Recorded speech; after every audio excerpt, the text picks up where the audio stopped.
परिचय। भाई, गणित की एक समस्या को लेकर मैं उलझन में हूं। क्या तुम मेरी सहायता कर सकते हो? जरूर रवि, मुझे बताओ। किसी संख्या के ऊपर लगी 2 की घात का क्या अर्थ होता है? रवि, यह किसी संख्या के उसी संख्या से गुणन को व्यक्त करता है, अतः हम इसे संख्या का वर्ग कहते हैं। अब मैं समझा। मैं तुम्हें कुछ और बताता हूं। वर्ग के अतिरिक्त एक वर्गमूल भी होता है, जो वर्ग का प्रतिलोम होता है। ये तो बहुत रुचिकर लग रहा है। मैं इसके बारे में और जानना चाहता हूं। छात्रों, आज हम वर्ग और वर्गमूल के बारे में सीखेंगे। हमारे साथ आइए। उद्देश्य। इस पाठ के अंत में आप निम्न करने में सक्षम हो जाएंगे। किसी संख्या के वर्ग की गणना करना, वर्गमूल और पूर्ण वर्ग को परिभाषित करना, अभाज्य गुणनखंडन और दीर्घ विभाजन विधि से किसी दी गई संख्या का वर्गमूल ज्ञात करना।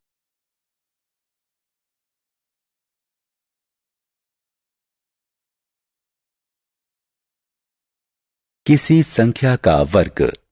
आइए पहले वर्ग संख्या के बारे में जानें। हम किसी संख्या का वर्ग कैसे कर सकते हैं? ये आसान है। बस उस संख्या का स्वयं से गुणन कर दो। आप वर्ग को घात के रूप में भी लिख सकते हैं। इसका अर्थ हुआ कि 4 का 2 बार गुणन किया गया है, जो कि 16 के बराबर होगा।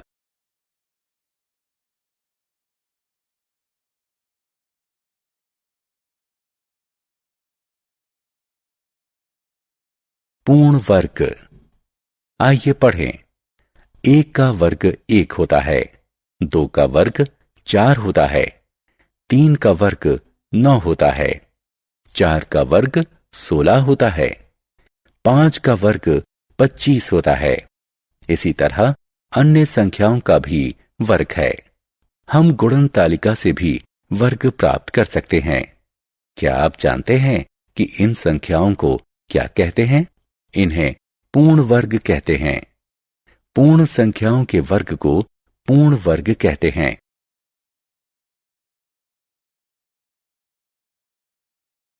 ऋणात्मक संख्याओं का वर्ग। क्या हम ऋणात्मक संख्याओं का वर्ग ज्ञात कर सकते हैं? हां, क्यों नहीं। ऋणात्मक संख्याओं का वर्ग भी ज्ञात किया जा सकता है। जब हम ऋणात्मक संख्याओं का वर्ग करते हैं तो हमें एक धनात्मक संख्या प्राप्त होती है। मान लीजिए कि हमारे पास एक धनात्मक संख्या और ऋणात्मक संख्या है और हम उनका वर्ग करते हैं तो परिणाम समान होगा। यह जानकारी बहुत ही रुचिकर है। आइए अब वर्गमूल के बारे में जानें। किसी संख्या का वर्ग ज्ञात करना।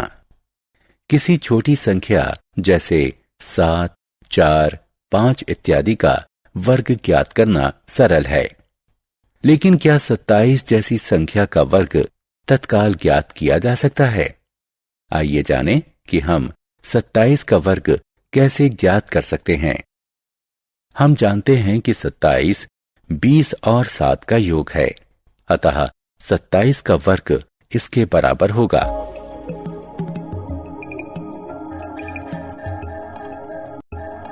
जो कि 729 के बराबर होगा।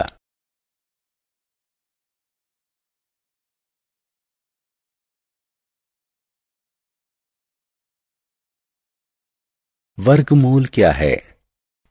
वर्गमूल वर्ग की प्रतिलोम संक्रिया है। ये वो संख्या है जिसका स्वयं से गुणन करने पर मूल संख्या प्राप्त होती है। अतः हम कह सकते हैं कि 4 का 4 से गुणन करने पर 16 प्राप्त होता है। तो इसका अर्थ है कि 4 16 का वर्गमूल है। वर्गमूल को एक विशेष संकेत द्वारा प्रदर्शित करते हैं। हम इसका प्रयोग इस प्रकार कर सकते हैं। 25 का वर्गमूल 5 होगा।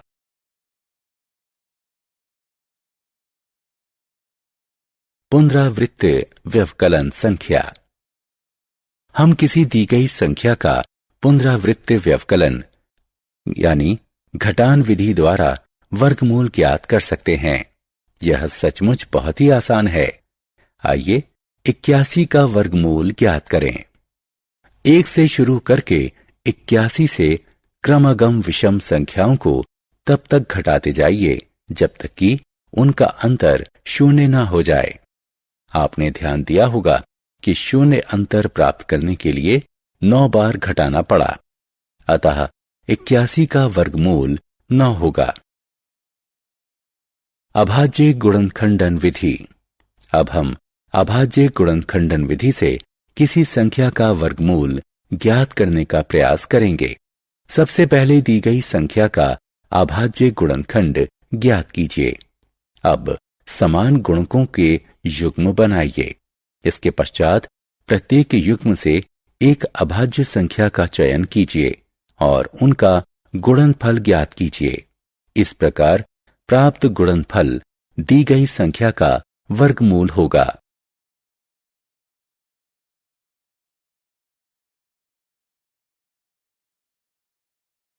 दीर्घ विभाजन विधि। अभाज्य गुणनखंडन विधि से बड़ी संख्याओं का वर्गमूल ज्ञात करना कठिन हो जाता है, इसलिए हम दीर्घ विभाजन विधि का प्रयोग करते हैं। आइए इसके चरण देखें। सबसे पहले दाएं से बाएं तरफ संख्याओं के युग्म के ऊपर बार खींचिए। इसके बाद आप पहले युग्म से छोटी या उसके बराबर की सबसे बड़ी वर्ग संख्या ज्ञात कीजिए। यह 40 है।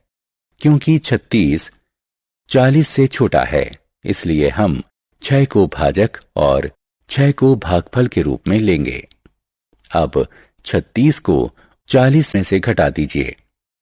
तत्पश्चात अगली बार यानी 96 को शेष फल के दाएं तरफ लाएं। अब भाजक को दुगना कर दें। अब सबसे बड़ी संख्या जो भागफल की अगली संख्या होगी।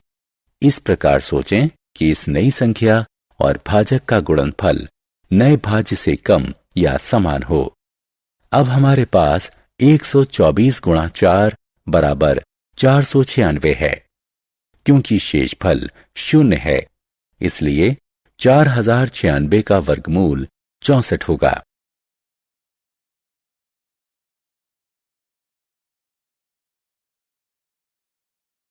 सारांश। आइए हमने जो कुछ सीखा है उसे संक्षेप में दोहराएं। यदि किसी प्राकृत संख्या m को n वर्ग के रूप में व्यक्त कर सकते हैं, जहां n भी एक प्राकृत संख्या है, तब m एक वर्ग संख्या है। पूर्ण वर्ग पूर्ण संख्याओं के वर्ग होते हैं। ऋणात्मक संख्याओं के वर्ग धनात्मक संख्या होते हैं। वर्गमूल वर्ग की प्रतिलोम संक्रिया है। पुनरावृत्त व्यवकलन विधि में निम्न चरण होते हैं।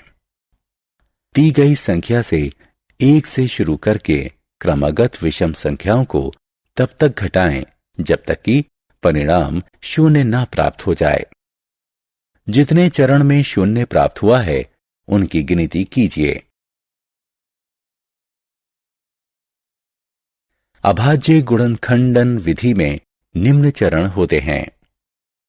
दी गई संख्या के अभाज्य गुणनखंडन ज्ञात करना, अभाज्य संख्याओं का युग्म बनाना, अभाज्य संख्याओं के प्रत्येक युग्म में से एक अभाज्य संख्या लेना, दी गई संख्या का वर्गमूल ज्ञात करने के लिए इन अभाज्य संख्याओं का गुणनफल ज्ञात करना। दीर्घ विभाजन विधि में निम्न चरण होते हैं। वह सबसे बड़ी संख्या ज्ञात करना जिसका वर्ग पहले युग्म की संख्या से कम हो या समान हो। इस संख्या को पहले युग्म के भाजक और भागफल के रूप में लेना और शेषफल ज्ञात करना। नया भाज्य प्राप्त करने के लिए दूसरे युग्म की संख्या को शेषफल के बगल में लाना, पहले भाजक को दुगना करना और इसे नए भाजक के रूप में लाना, भाजक को पूरा करना और इसे इसी प्रकार जारी रखना।